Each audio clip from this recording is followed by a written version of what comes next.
Hello everyone. Thank you to join our today's session. I am Nehal Mehta.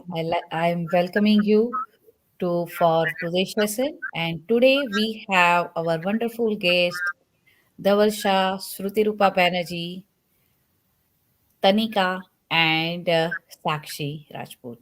So I like to invite Yukti to give a introduction about our first guest, Shrutirupa Banerjee.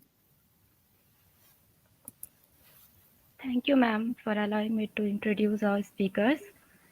Our first speaker of the day is Shrutirupa Banerjee, an experienced security enthusiast with over 3 years of demonstrated skills in penetration testing, vulnerability assessment of applications and networks, and blockchain based smart contracts. She is currently working under WF Research, Quelas.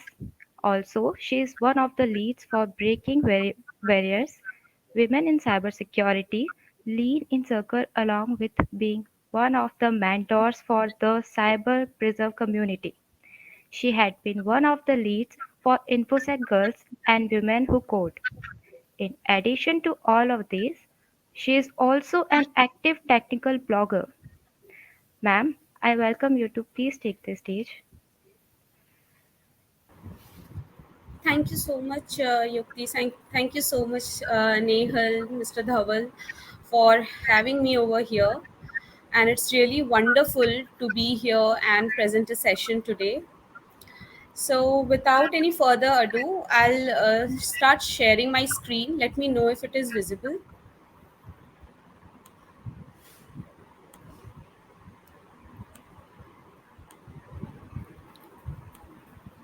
Is it visible? Yes, it is. We can say it. Perfect. Thank you so much. So, welcome everyone to Rainbow Secure Cyber Symposium. And today's first session is on combating ransomware, its flavors, tools, tips, and tools to fight back. So today we are not going to learn a lot or any too much technical thing about ransomware, but we'll understand the basic part of it. Like what is it, how is it happening, what should be done by an organization, some basic things. And also, being a security person, being a security professional, it is very much important for us to know some of the technical aspects of it as well. So we'll cover very few things like some tips and tools as well. How do we analyze while learning about ransomware? So let's get started. So before that, as Yukti already introduced me very wonderfully, but I'll still give a small introduction. I work under WAF research at Qualys. I'm one of the mentor at Cyber Preserve, along with two of my leads, Astha Sahani and Saman Fatima. I am one of the vice chair and tech lead at Breaking Barriers Women in Cybersecurity. I'm one of the committee member at OWASP VIA, Women in Application Security or AppSec. I have been speaker or trainer at various conferences like B-Side Singapore, RootConf, and many more like OWASP Seasides and in some local meetups as well. And also, I'm a technical blogger at Shrutirupa.me. You can check out my blogs where I cover some of the very important security jargons, and also I sometimes play CTFs or some challenges which I mention over there. I mention the walkthroughs and write about them as well, so you can check that out. So moving ahead, today's agenda is, there are very few things that we are going to understand today. One is like understanding ransomware. We are we are quite aware of the term ransomware. What is it? We have heard about different ransomwares as well. We'll learn about some infamous attacks. We will not get into too much detail, but yes, we will get to know some of the very famous names, actually infamous names. What should we do before and after an attack? Like, what precautions should we take before a ransomware attack? And if an organization is attacked by ransomware, what should be the next steps to be done?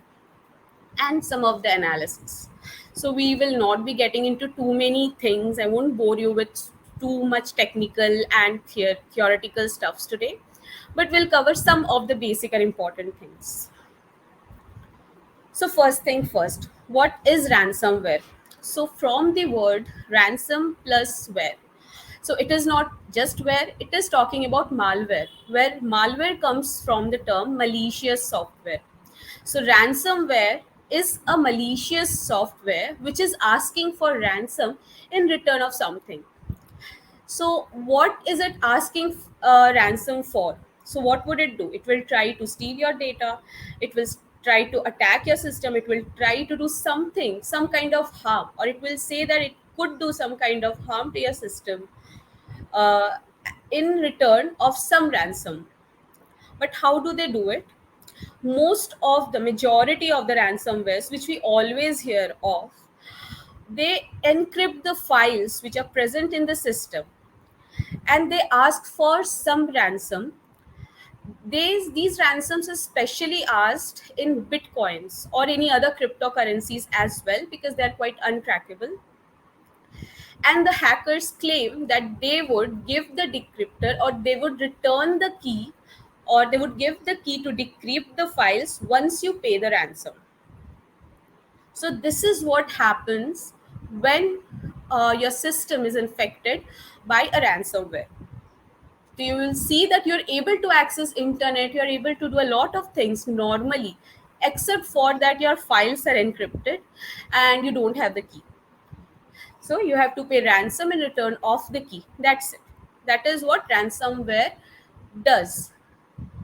Now, what should a company not do during a ransomware attack?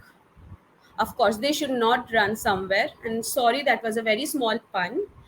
And I'm very sorry for joking, so I won't joke anymore. But that one should never do. So if your system is getting infected from a virus or from a ransomware attack, instead of running somewhere, we need to figure out what the solutions could be. So, sorry.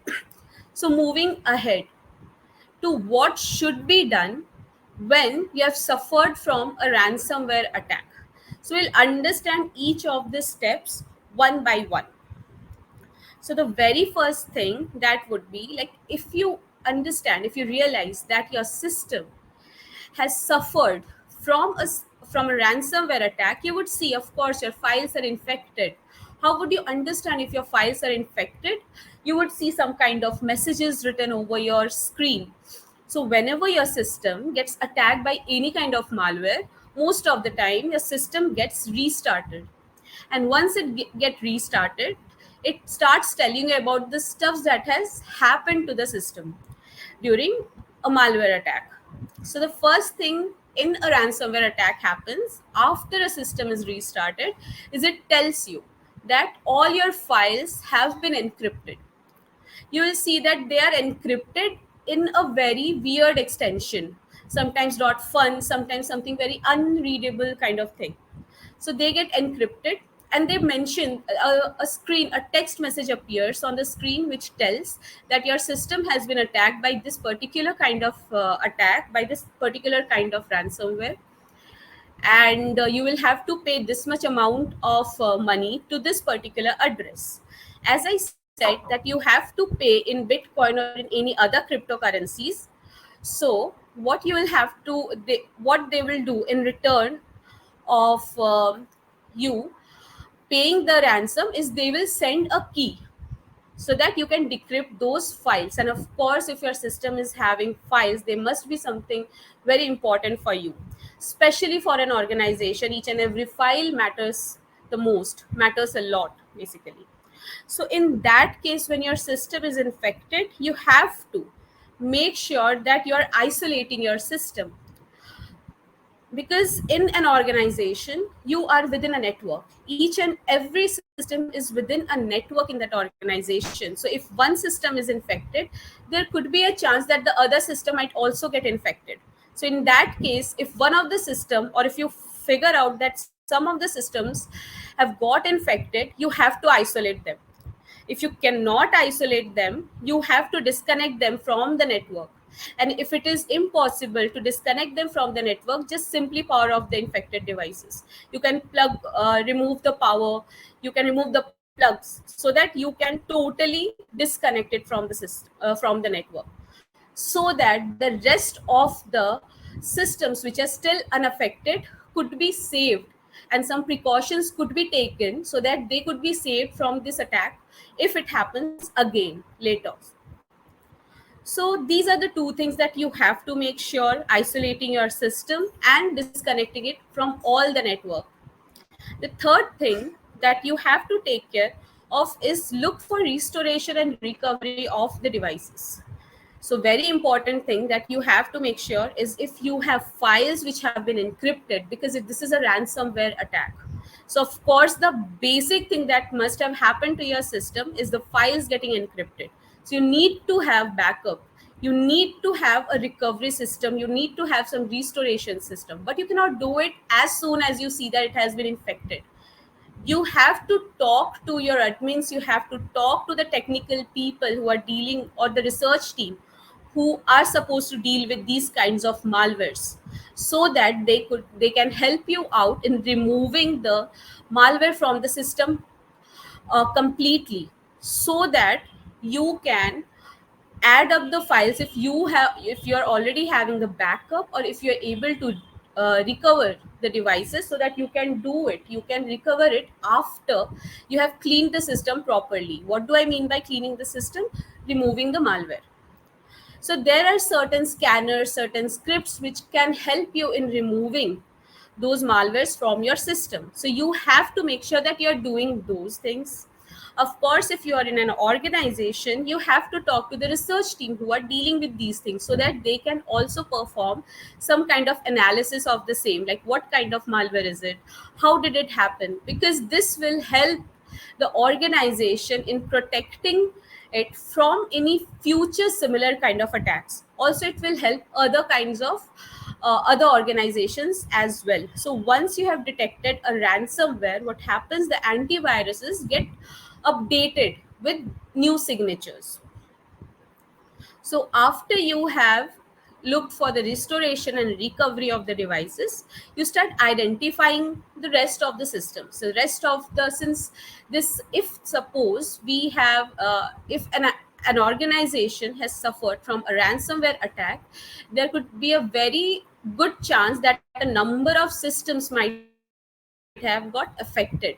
Now you have to prioritize, like which of the devices have to be taken into consideration first, like which systems or which servers are having the most critical information. So you have to prioritize them. Once you start prioritizing, you start working on it. Who start working on it? The research team. They start analyzing, they figure out, they would check it out, that if there is a possibility of finding out the key for decrypting the files. Because of course the first very important step would be to finding the key, so that you could decrypt the files. Even before paying the ransom, it is not recommended to pay the ransom, because there is no surety that after you pay the ransom to some random address, you will receive the key. There is a very less chance of receiving a key for decrypting your files. Okay, so the next thing that we discussed about is identifying or prioritizing the systems, or prioritizing the systems that have to be taken care of first. Now the next thing is, this would be the a task of the research team, like documenting each and every step, what had happened, because they will be analyzing. As I said, that they have to make sure that this does not happen further. Also, this has to get updated in all the antivirus based devices or scanners with the new signatures, so that no further systems could get affected with it. Another thing is, you have to make sure that you're updating and upgrading the steps to mitigate, respond to, and recover from the incident. Of course, you will have to update and upgrade it. As I said, this is if this is a new kind of ransomware attack whose signature is not present in your antivirus. So I'll give you one very interesting analogy: is that if your system is suffered or if your organization has suffered from a ransomware attack, it is very much possible that either it is a very new kind of attack, or a new kind of ransomware whose signature is not present in any of the scanners, because we know that organizations do take care of all these security steps to protect their entire organization, the systems and devices. So, of course, either this could be a new thing, or there would be some kind of software uh, that they're using, which have been affected by some kind of zero-day vulnerability, and they have used that zero-day vulnerability to perform some kind of old attack or use some kind of old malware, due to which it did not get detected. Of course, if it is a new, if it is an old one, if the malware is an old one, it would get detected. That is quite sure. But still, if you're considering that some of the precautionary steps not taken, or if the 0 day is that big, that is that huge, and that new, that nothing got detected and the system got infected with the new ransomware. So these are some of the scenarios that could happen, and that a lot of times happen. We have seen how an entire organization get affected or infected by different kinds of hacks, especially ransomwares. I'm so sorry. So moving ahead, how does it get executed? So what happens during a ransomware attack? I'll not be getting into too much technical details of it, but we'll give you simple step based analysis like what happens over there. So a very simple thing that happens is the malware looks for an entry point. Most of the time, these are some phishing emails that we have. Sometimes they have some other ways also. There could be some other ways also, like you're using some kind of website, and from that website you ended up downloading a malware and you did not realize. So anything may happen. So it is very big, because it is very difficult to trust any website. When you're not sure of any particular website, then it's better that you do not click on anything, you do not click on the link. So in phishing emails you have an attachment, so if you're not sure of what it could be, so it's better that you do not download it directly. One thing that you can do, that if it is important for you to download, make sure that you change the extension. You don't keep it as .exe for Windows. In Linux you don't have to do this. You can simply analyze it through commands, and Windows also you can do the same. But for Windows, what happens that like .exe files get executed if you end up double clicking it by mistake. So you have to make sure that you can change the extension, just to take some other precautions as well. Now once the malware looks for an entry point, it has found an entry point, the user ends up downloading the attachment or the malicious file. This is just some of the steps on how a malware may get executed in a system. One of the way. I'm not saying that this is just the way.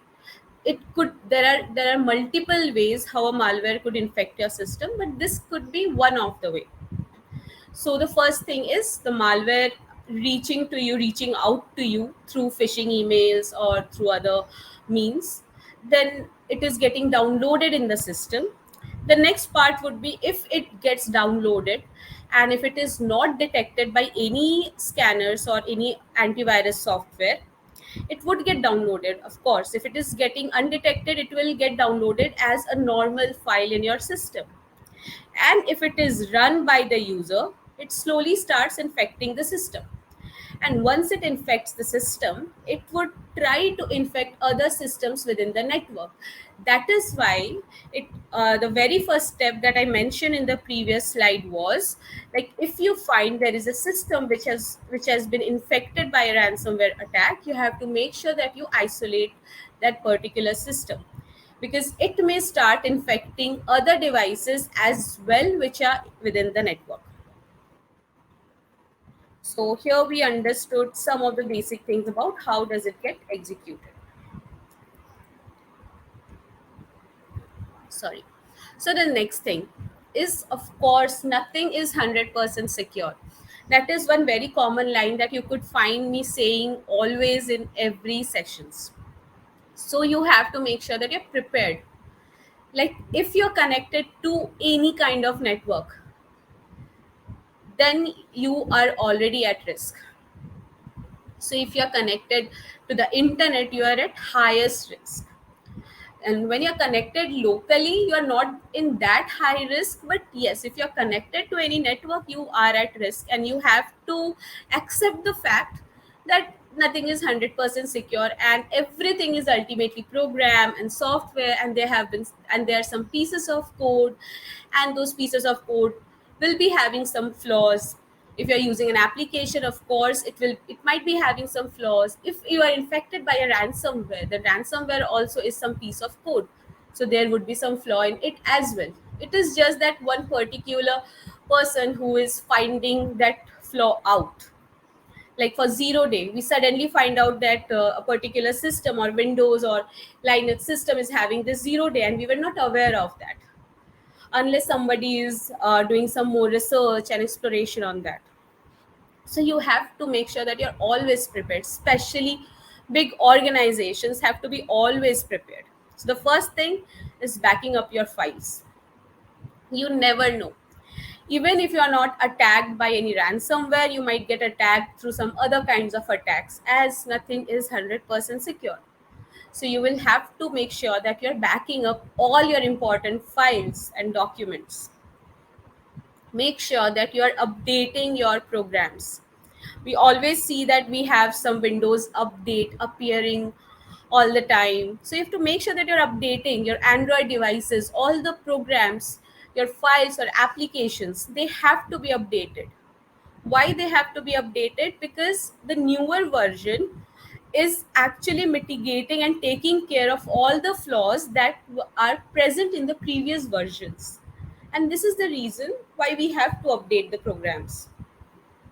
Next is make sure that you have installed all the necessary scanners, antiviruses, firewalls, IDS, IPS, whatever is needed for protecting your system. IDS means intrusion detection systems, IPS means intrusion prevention systems. All huge organizations will be having, I'm so sorry, all huge organizations do have all these protections. But you have to make sure that you have all these things well updated.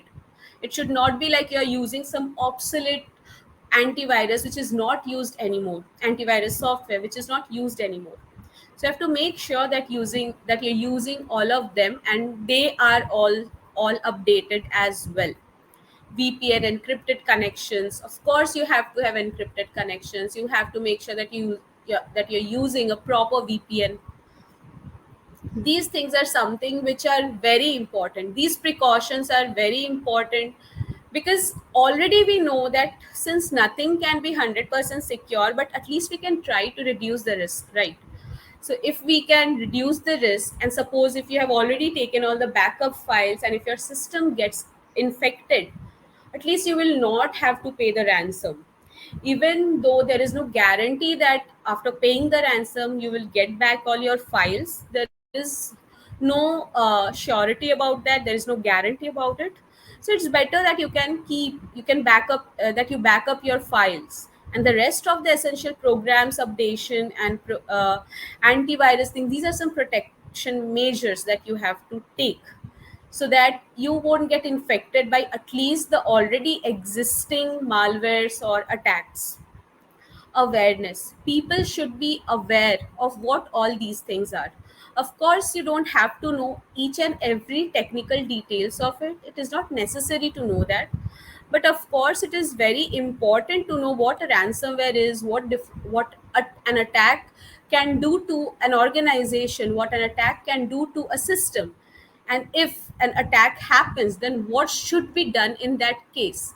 Some basic awareness should be there, some basic ideas should be there. Of course, keep an eye on other devices. What do I mean by keeping an eye on other devices? One thing is very important, that no third no other devices, like no third party devices or some kind of devices which are not allowed within your organization's perimeter, they should not be connected to company's network, or there should be some separate network only for outsiders. Like for example, if I am an employee to a particular of a particular company, my device can get connected to to my company's Wi-Fi, but not but if I have a friend who happens to come to my company, then that person's mobile or any device should not get connected to the official Wi-Fi of my company. He or she should be connected to some other Wi-Fi that is only for the guest. So you are separating the network. So this is also helping you in reducing the risk to a certain extent. You can install script blockers. It's like you must have seen there are some plugins in your browser which are blocking some unnecessary ads, because even they are very risky. Like if you happen to click on any ad, you don't know what may happen next. It may be risky, it may not be risky, but why do we need to take risk when it is not that important to click on certain links which are not that which have no meaning to it? So you can install some script blockers, so any kind of script can be avoided, like running of any unnecessary script could be avoided in that case. Keep monitoring. You have to keep monitoring that if a user is connecting to some kind of random website, or if there is some kind of unnecessary mail or weird kind of mail that has been received, or some employee has received some weird kind of mail. So these things have to be monitored continuously. So moving ahead, some infamous ransomware attacks have been viewed. This is a very new attack, ransomware attack that had happened, I guess, in 2020 or 19. I'm not sure. WannaCry, we all have heard about WannaCry and Petya. There's Jigsaw, there is CryptoLocker also, and there are a lot. These are some of the famous ones. Uh, so these are some of the names of some infamous ransomware attacks. Some tools and OS that you can use if you want to get into the more technical details of it. You can use some of these tools. There are a lot more tools that I use. These are not the only ones, and most of them are for Windows.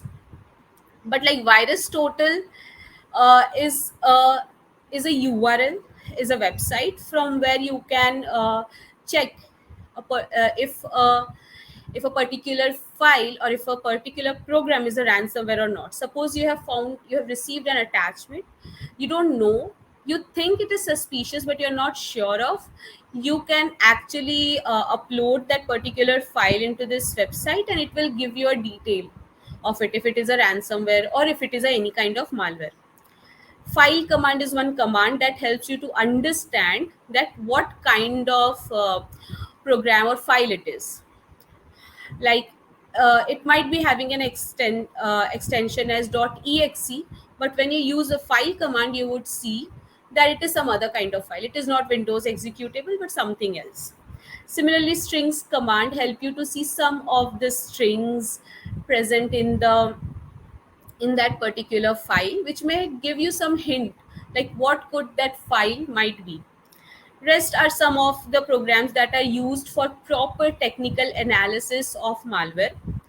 You must have heard about Wireshark. That also helps you to see how the malware is infecting your system, or how any kind of networking is happening. Basically, you can see the request, not the request, like you can see what kind of protocols are getting are being called, what kind of port numbers or files, URLs, what is actually being called in there.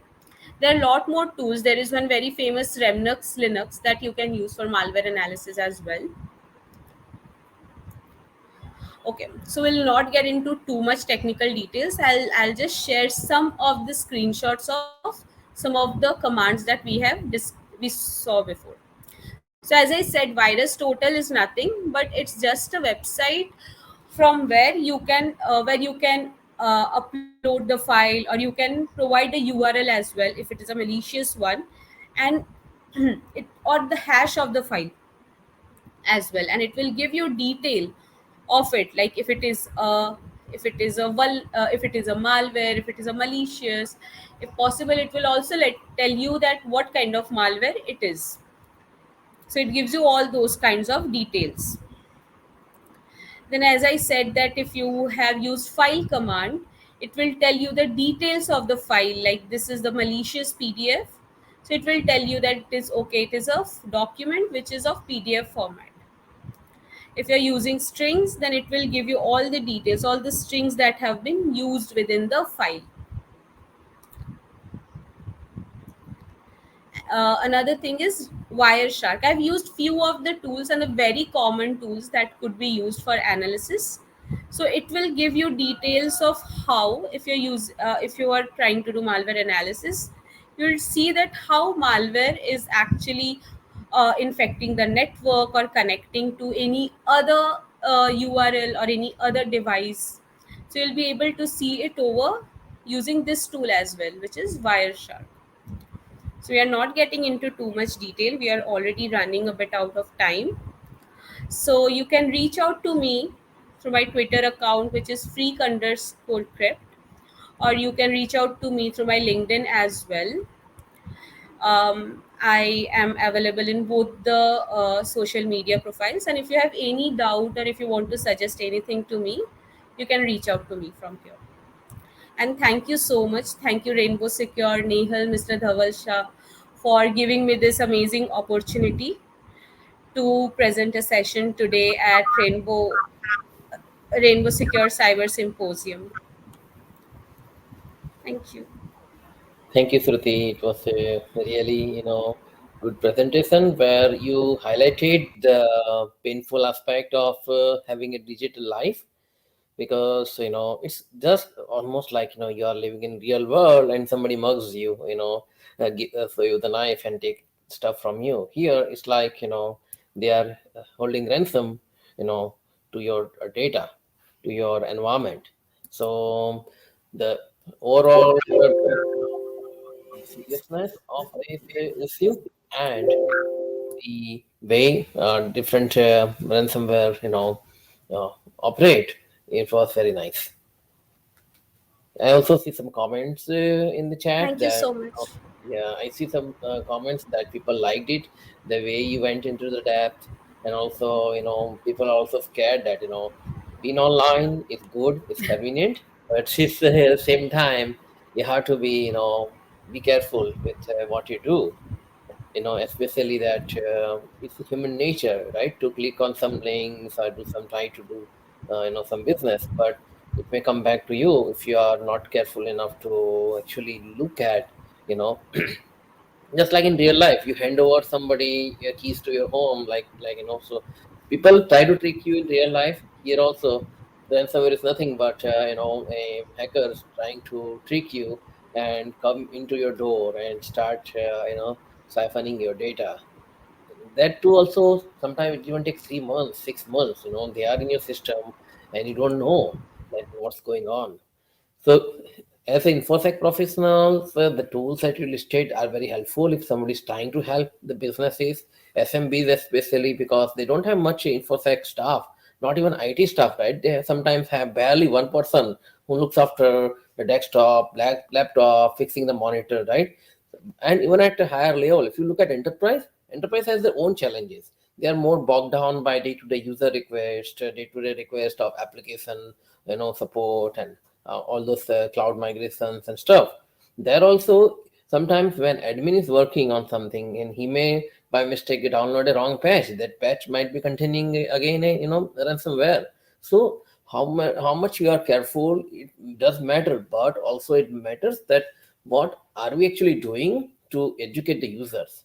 So this is gonna be very helpful when, say, if our attendees, many attendees are founders, they are small and medium business owners, and they are gonna watch this recording through our platform on demand. So they will be actually getting a nice idea about, okay, everybody's talking about ransomware, but this is how it looks like, it works. And equally the infosec people are also be here gonna be having good reference through the list of tools that you mentioned to them. It's very good. Thank you so much. Thank you so much for your kind words. Yes, sure. One thing last I want to add here is that as InfoSec people, as a cybersecurity professional, we should also think about proper, enabling our users with solutions and tools like you know ask them to actually follow the updated workflows that will keep them secure, because ransomware, there are two aspects of ransomware nowadays. One, they take your data away, they ask the ransom money, you pay them money, but there's no guarantee that even if after your keys work, they will not expose your data to the dark web. They may still come back to you and they say that okay, you're happy with your data, you got your data, but if you don't pay me, then I will expose it on the dark web. So it will keep happening no matter whether you get your data decrypted or not. So your users, if we enable them with some flexible options, like they can use your secure platform through which only they communicate or exchange sensitive data with their business partners or with their colleagues, so that at least would reduce the threat up to certain level. It's not foolproof, nothing is foolproof these days, but if we enable, empower our users with the right methods, I think then it's gonna go a long way. And also, I want to add here, like sometimes what they did, they just sit on your system, learn about you, and after sometimes they have very good backup, then they target you. So sometimes it's like very hard to handle them, Yeah. or yeah, after sometimes we know them, they are there. So, but till then, their damage is done. So before something happen, we should take a step. Yeah, just today morning, there was a new variant of ransomware announced, and what that do is they specifically tell you don't contact the law enforcement people, don't contact the ransomware negotiation services. If you do that, then we will expose your data before you try to get it decrypted. So they try to threaten you, and also one more thing they added, they call it DDoS ransomware, where they try to cripple your application or the business services.